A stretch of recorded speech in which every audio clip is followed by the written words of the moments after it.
Saudações, ouvintes! Hoje nós falaremos sobre o nosso segundo tema do nosso podcast, que será RPG. E para começar, nós vamos falar sobre, se não é, por poucos quer dizer, mas é considerado por muitos o maior RPG de mesa de todos, o Dungeons and Dragons. Espero que vocês gostem. Eu sou Presas de Prata e solta o som!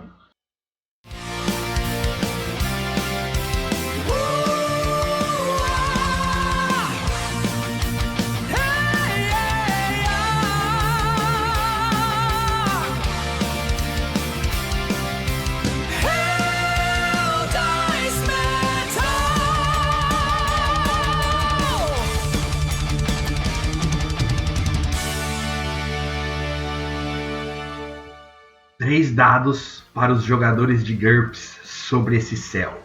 7 dados para os jogadores de Diamond em suas prensas de livros. 9 dados para os jogadores da White Wolf condenados a perder. E 1 D20 para o Senhor dos RPGs em seu trono negro em Renton, Washington, onde as sombras se escondem. Galera, esse era um bordão na época que saiu O Senhor dos Anéis. E uma revista lançou isso como uma matéria de capa, falando na época que esses eram os 4 sistemas de RPGs mais jogados. Porém, o que sempre se destacou nessa época, quando eu comecei a jogar, era o D&D. E ele estava na edição 3.0. E foi feita essa brincadeira com a abertura do Senhor dos Anéis, né, com o que está escrito no anel. E eu lembrei disso e achei muito bacana. Tá comentando, tá mostrando, né? A Wizards of the Coast sempre foi forte, desde aquela época. E a gente vai falar sobre o sistema em si, do D&D. Desde a primeira edição, eu quero dar uma pincelada para vocês. Na primeira edição, na segunda, terceira, quarta, quinta e a atual 5.5. Né? Eles falam sobre uma evolução no RPG e sobre o que carrega, né, o que essas evoluções carregam até agora no Dungeons & Dragons, no caso. Porém, eu acho que o RPG em si envolve mais interpretar um papel e fazer amigos no processo do que o sistema de regras em si. É que cada um tem um estilo de jogar, mas quando você fala sobre o D&D e entende onde ele começou, que foi lá atrás, ele surgiu, na verdade, de um wargame. Ele veio de um wargame. E a questão da interpretação foi, sem querer, anexada a ele. Então, assim, você pode jogar ele como um jogo de tabuleiro em si, ou você pode jogar na sua pura essência, que é o que fez eles serem o que eles são hoje. Que é interpretar um personagem e dar vida a esse personagem em um mundo que o próprio narrador vai criar e também vai dar vida. Então isso eu acho que é o que destaca, na verdade, né? Eu acho que isso é a cereja do bolo, do que algumas pessoas acabam esquecendo, na verdade. Se para cronologia, para não ficar uma coisa muito extensa e óbvio, muito maçante, eu vou dar uma pincelada, como eu disse, para vocês só terem uma ideia. E eu quero que essa ideia seja de que forma? Eu quero mostrar meu ponto de vista, que realmente o pessoal, eles falam sobre a questão do que melhorou, do que ficou ruim, desde quando houve o primeiro remanejamento, né? Quando saiu o 3.5 do terceira edição, existia isso, mas infelizmente eu acho que isso é mais para questão do ganho da própria Wizards, né? É a forma como eles fazem para continuar no mercado. E hoje o mercado comparado nos anos 2000 é muito mais cíclico do que já foi. Aqui nós temos lançamentos de RPG, desde as editoras nacionais, que antigamente tinham muito poucas, a Diamond era a principal, hoje a gente tem a Jumbo, hoje a gente tem a New Order, hoje a gente tem a Old Dragon, então assim, são várias. Então assim, se a gente for procurar, a gente tem RPG basicamente sendo lançado 2, 3 por mês. Né? Ele meio que acompanha a fonte de renda da Wizards, que seria o Magic, que lança agora principalmente, né, cartas a cada 3 meses existem edições novas.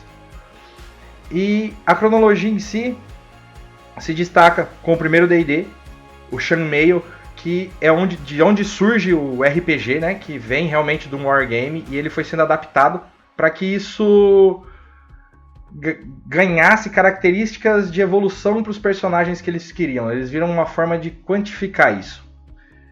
E todos eles existem algo em comum: iniciativa, pontos de vida, CA, teste de resistência, moral e morte. Tudo isso é caracterizado em todas as edições. O que acontece é um joguete do que pode ser colocado, ou ser tirado, ou ser remodelado. Mas as condições, a estrutura do sistema, basicamente é a mesma. O AD&D surgiu em 1977, com o taco, que não seria o CA. Né? Era o contrário. Em vez de você ter uma classe de armadura alta, você tinha uma classe de armadura baixa. Quanto menos o seu taco, mais alto, mais difícil era de te acertar. Isso foi alterado depois. No AD&D segunda edição, em 89, isso continuou. Aí veio o D&D terceira edição em 2000. Então isso mudou, isso voltou a CCA. Uma coisa que você tinha que superar. Aí veio o 3.5 em 2003. No entanto que, se vocês puderem, vocês podem acompanhar o livro que saiu pela Dark Side. Ele mostra muito sobre a história do D&D e lá você consegue ver o contexto geral. No entanto que no 3.5, ponto de vida, CA, teste de resistência, moral e o teste de morte não foram alterados. Basicamente eram as mesmas coisas. O que mudou foram classes, foram características de classe que os jogadores, naquela época ainda nem era tanto quanto hoje, reclamavam. O quarta edição em 2008 foi a grande virada, mas não foi tão boa, porque ele realmente caracterizou o jogo como um jogo de tabuleiro. As regras vinham dos próprios board game, que na época eram 3, os mais jogados, e todo o kit, toda a história, toda a aventura vinham com mapas e tiles que você usava, e nitidamente você precisava deles para poder enxergar, porque todas as habilidades, todas as magias, todas as características eram contadas em quadrados para poder gerar um alcance, um efeito. Depois, em 2014, surgiu a quinta edição, que ele foi totalmente desestruturado. Ele voltou a ser simplificado. Né? Muita gente achava complicado a ficha, por exemplo, do terceira, que tinha várias coisas. Não é que tinham várias coisas. Muitas coisas eram opcionais. E agora, em 2026, 25, basicamente, saiu 5.5, onde o pessoal está fazendo uma comparação do que é bom e do que não é. E aí eu voltei nessa questão.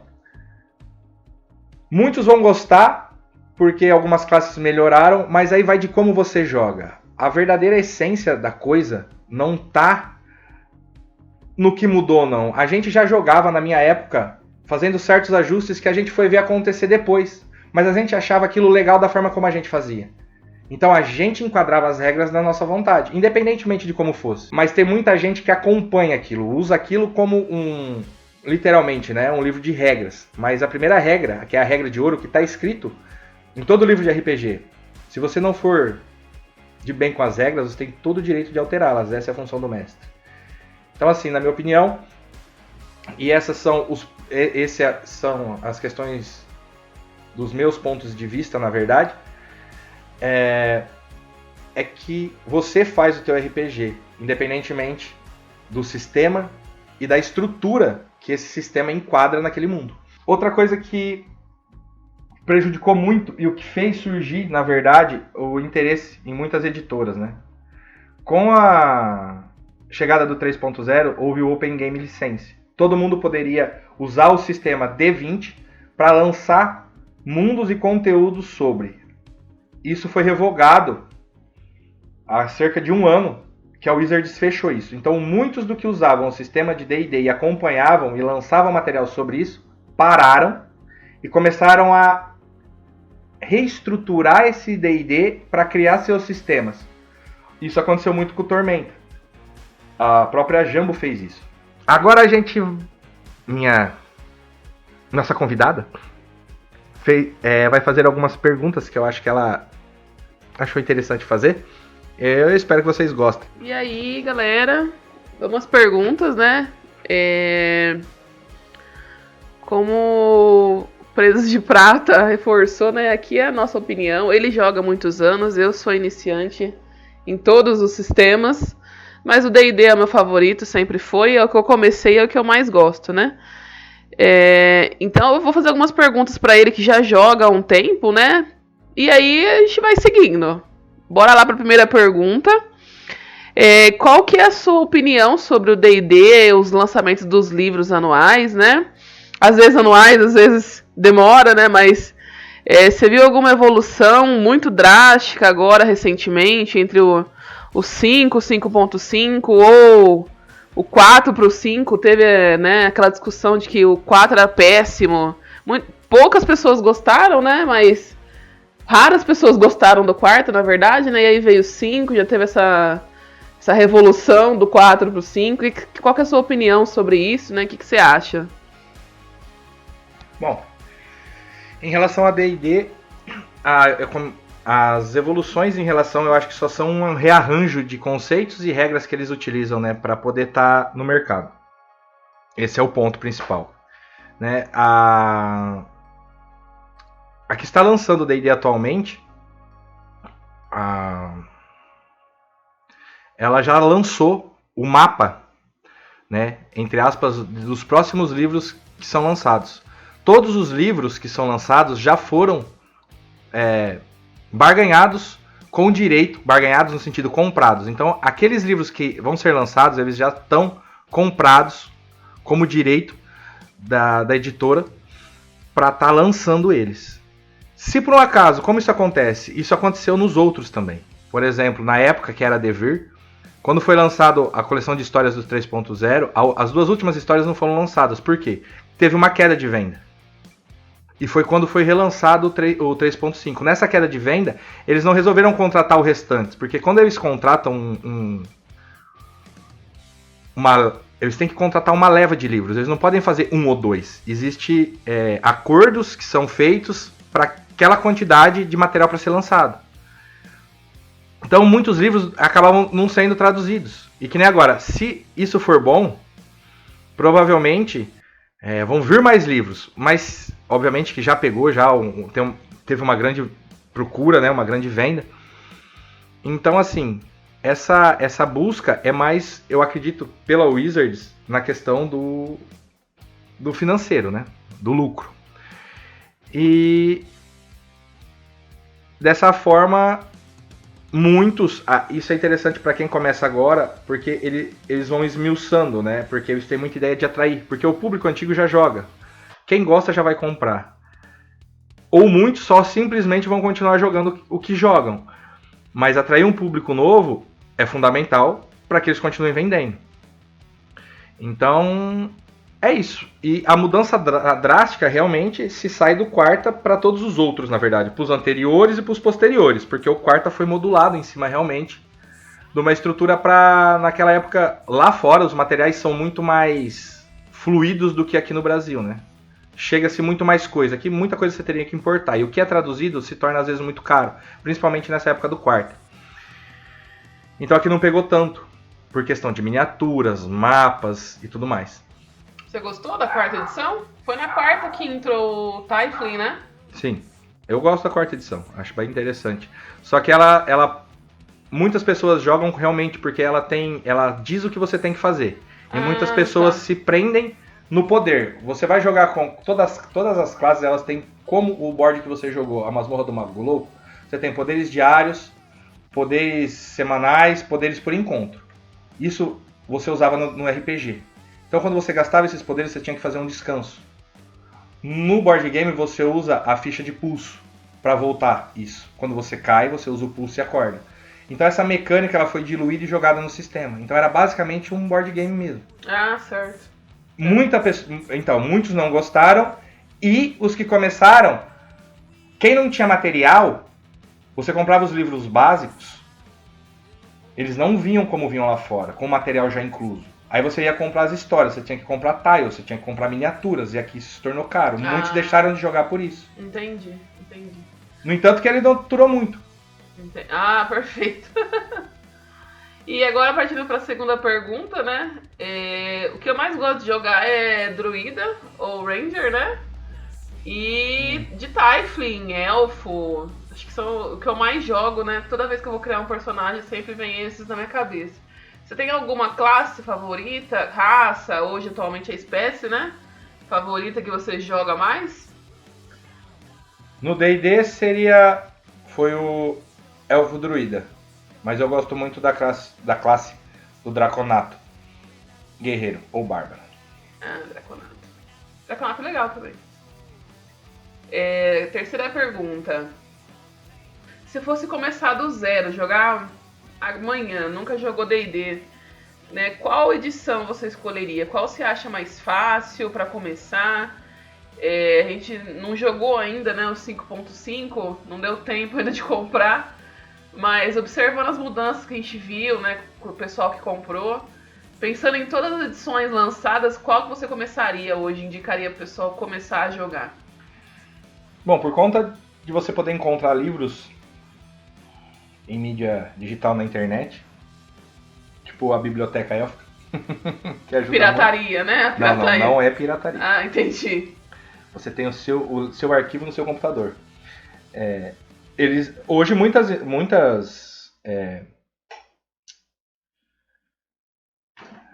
empresas de RPG, tanto a Jumbo quanto principalmente a New Order, eles vendem arquivos, né, em PDF. Você pode comprar o arquivo do livro também.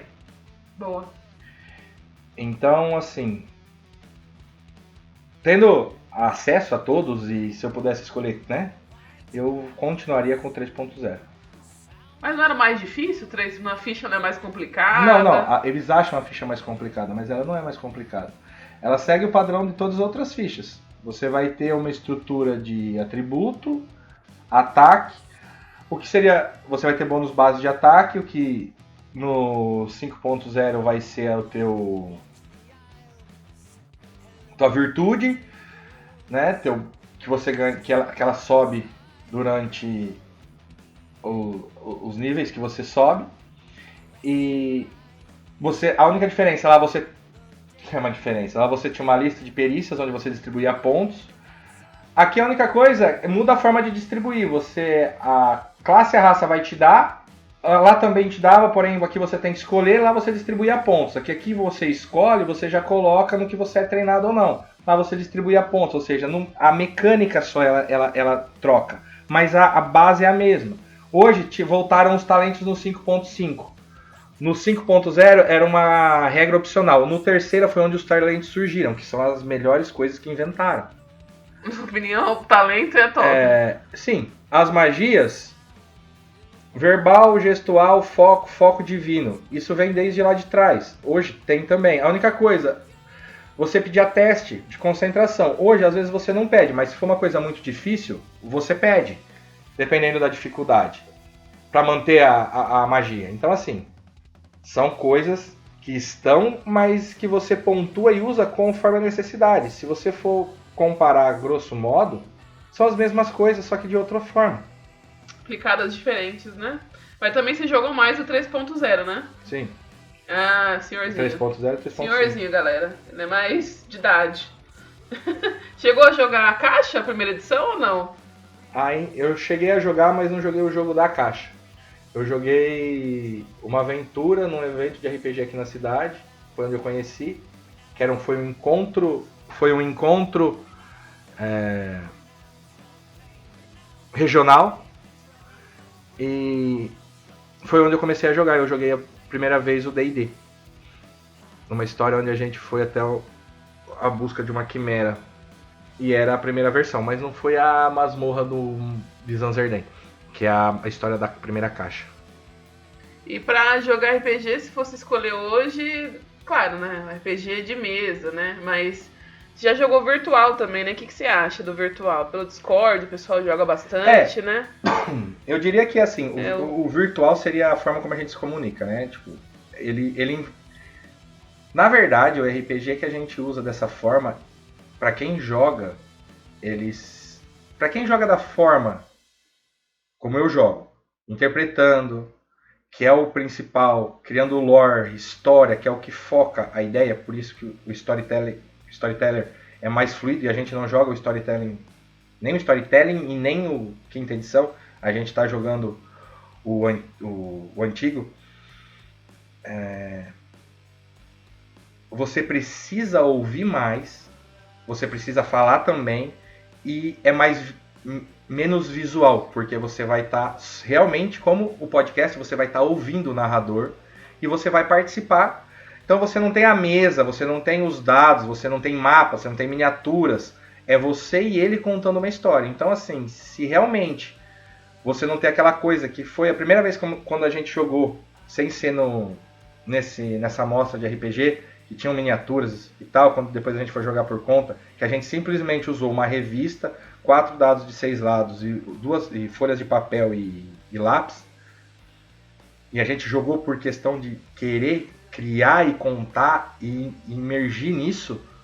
Se você não for nesse intuito, fica uma coisa maçante. Se você contar muito com essa questão das regras em si, que você tem que ter o palpável ali para estar jogando, é mais difícil para quem joga dessa forma. Mas hoje o pessoal consegue pôr, né? Tem plataforma para ilustrar, né? Não, sim. Eu falo assim, se você começar da forma mais lá embaixo, mas sim. Aí vamos começar. Aí você vai. Se você for pro Roll20, por exemplo, tem a versão paga e tem a versão não paga. Eu joguei um tempo, eu joguei Curo, eu joguei uma campanha de Curo no Roll20, pelo Roll20. Então, tipo, você pode pôr imagem de fundo, você pode pôr música. Hoje, se você paga a questão, não é caro, em dólar, eu acho que sai 5 ou 10 dólares, uma coisa assim. Você tem acesso a livros, a tokens, a miniaturas, a tudo. Tudo virtual. Tudo virtual, como aconteceu com o Ordem Paranormal.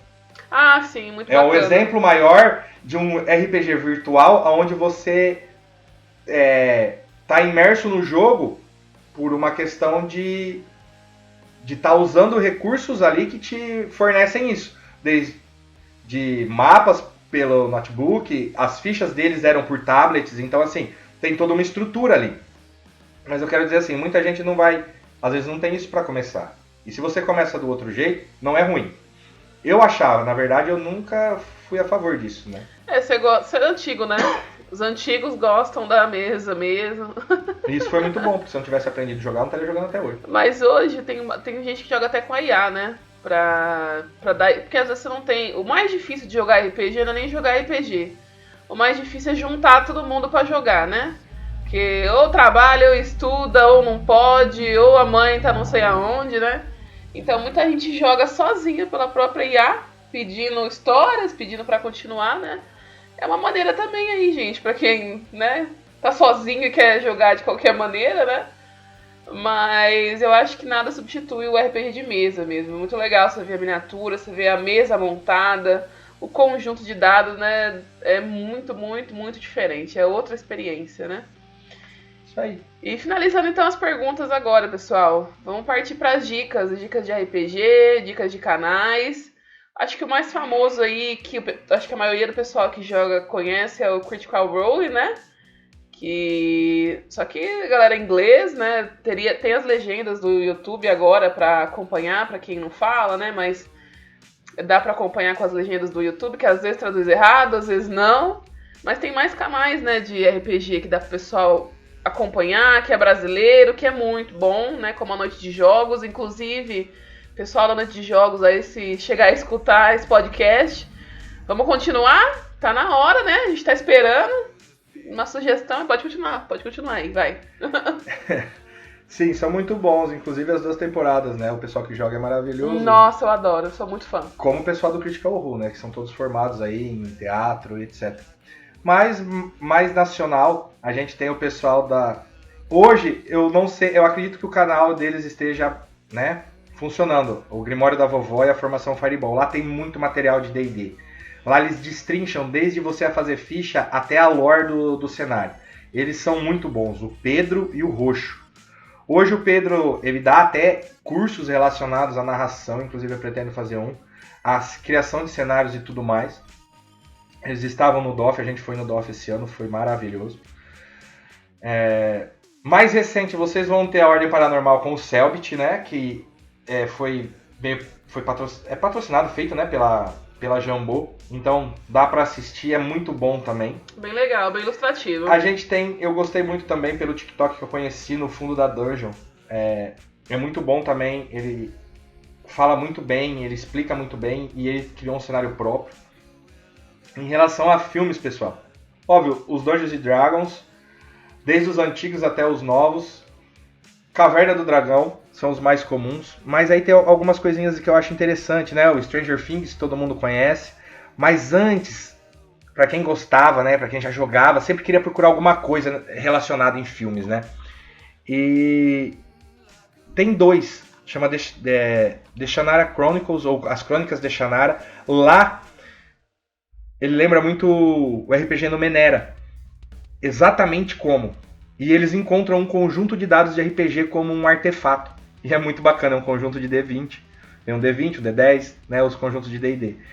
E o Exterminador do Futuro saiu uma série. Ela não foi finalizada, mas a IA, a Skynet, ela jogava RPG vendo as possibilidades. É muito bacana ver a estrutura que ele usava para jogar RPG. E é onde cita. Depois a coisa deslanchou, né? Com Stranger Things, enfim. E, obviamente, do Sheldon. Fugiu o nome. The Big Bang, O né? The Big Bang, The exato. Big Bang, maravilhoso. Os episódios que eles jogam RPG que mulheres não podem jogar. É maravilhoso. É muito bom. Enfim, essas são as dicas. Pessoal, espero que vocês tenham gostado. A gente vai postar vídeos, tá? Eu vou mostrar os livros do D&D nas outras redes sociais, no TikTok, no YouTube. Espero que vocês tenham gostado. É um pouquinho meio que da minha experiência, mas vamos ter convidados. Eu vou convidar Teremos convidados aí no futuro, né? O meu mestre do The Crows, que eu jogo Storyteller. Vai ter um convidado especial também de uma banda aí pra estar falando na sessão de Heavy Metal. A gente tá mexendo os pauzinhos aí, então acho que vai ficar bem legal. A gente tá conseguindo encontrar pessoas que também estão dispostas a participar. E tá muito bacana. E quem quiser jogar online também tem o The Crows, né? Fala um pouquinho. O The Crows, ele é o Estevam que mestra, né? Isso, eles são um grupo lá do Rio de Janeiro. Eles são desde 97. E eles estão pelo Spotify desde essa época. E toda semana são mesas comissionadas, que era uma coisa... um ponto muito interessante, é uma coisa muito difícil. Todo mundo falava que RPG não era... Era simplesmente um hobby, não era uma forma de ganhar dinheiro.